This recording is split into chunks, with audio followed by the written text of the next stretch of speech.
রমজানের নামাজ পড়তে যাওয়ার সময় টুপি খুলে নিতে চাইছিলেন বজরং দলের এক নেতা। দুই মুসলিম বৃদ্ধ তা না করায় বেধড়ক মারধর করা হয় তাদের। উত্তরপ্রদেশের বদায়ুরের ঘটনায় এখনো পর্যন্ত একজনকে গ্রেপ্তার করা হয়েছে। মূল অভিযুক্ত অক্ষয় ঠাকুরকে গ্রেপ্তার করেনি পুলিশ। তা নিয়ে তীব্র ক্ষোভ প্রকাশ করেছে কংগ্রেস ও সমাজবাদী পার্টি। উত্তরপ্রদেশের বদায়ুতে টুপি না খোলায় বেধড়ক মারধর করা হলো বয়স্ক মুসলিম নামাজিদের।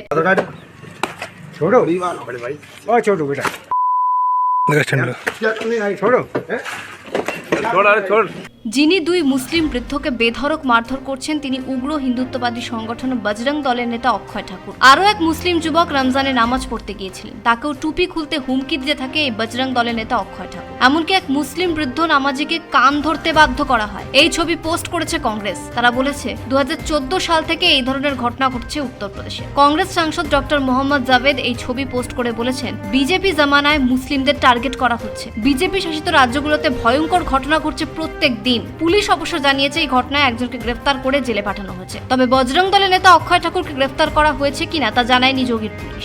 নিজের এলাকাতেই নামাজ পড়তে গিয়েছিলেন এই মুসলিম বৃদ্ধরা। হঠাৎই সেখানে হাজির হন বজরং দলের নেতা অক্ষয় ঠাকুর, যিনি টুপি খুলতে বাধ্য করেন এই মুসলিম বৃদ্ধদের। হরিয়ানার ফরিদাবাদেও দেখা গেল ধুবা মসজিদে নামাজ পড়তে দেয়া হলো না মুসলিমদের। এই ঘটনা নিয়ে তীব্র ক্ষোভ প্রকাশ করেন ভীম আর্মি ও আজাদ সমাজ পার্টির নেতারা। মুসলিমরা বলেন, দীর্ঘকাল ধরে তারা এই মসজিদে নামাজ পড়েন, কিন্তু রমজানে নামাজ পড়তে গিয়ে তাদের আটকে দেয় উগ্র হিন্দুত্ববাদী সংগঠনের নেতারা। ভীম আর্মির নেতা সুশীল সিংগরিয়া বলেন, ভারত ধর্মনিরপেক্ষ দেশ, যদি কেউ মসজিদে নামাজ পড়তে বাধা দেয় তাহলে ভীম আর্মি প্রতিবাদ করবে হরিয়ানায়।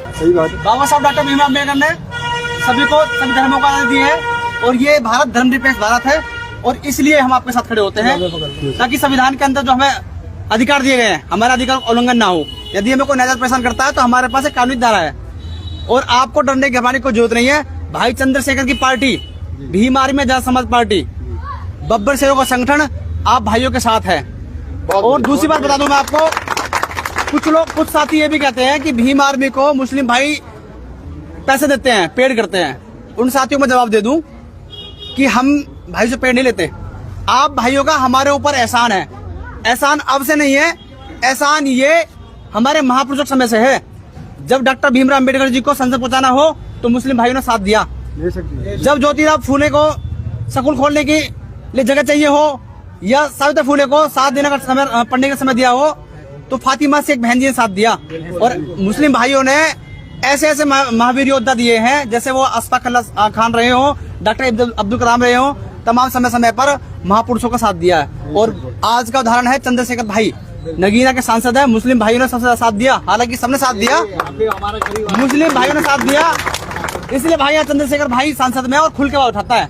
फरीदाबाद के अंदर भी यदि मुस्लिम भाई को अत्याचार होगा, अन्याय होगा तो भीम आर्मी आपके साथ खड़ी है। लेकिन सर